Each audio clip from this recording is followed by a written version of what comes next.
here we have a close-up of the carpal joint, the wrist joint, because I want to show you how it works to allow bending in this direction, but not bending in this direction.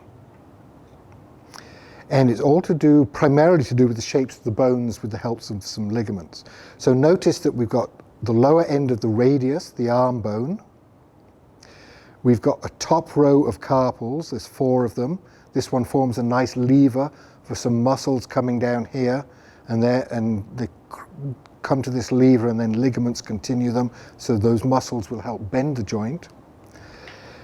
From the top row, we've then got a lower row of carpals, and they're the ones that sit firmly on top of the cannon bone and the splint bones.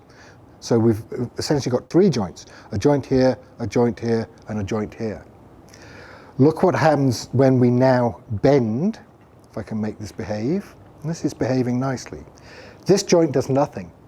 So between the lower row of carpals and the metacarpal, nothing's happening. That's nice and rigid, held together by ligaments.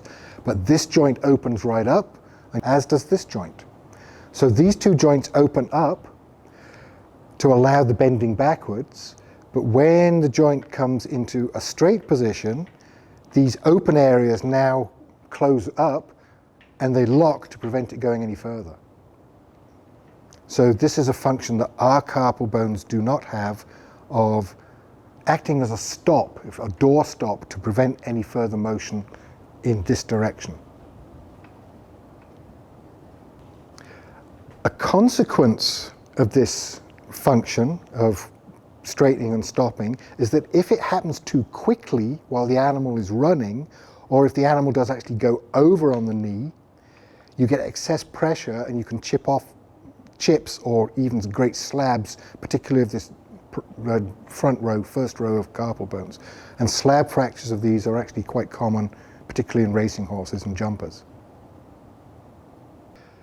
We've talked a lot about lengthening of the bones of the hand and foot to increase the length of the shaft of the hammer, the long skinny leg. But that comes with consequences, because if you've got a long skinny shaft of the hammer, you've got long skinny bones to go with it.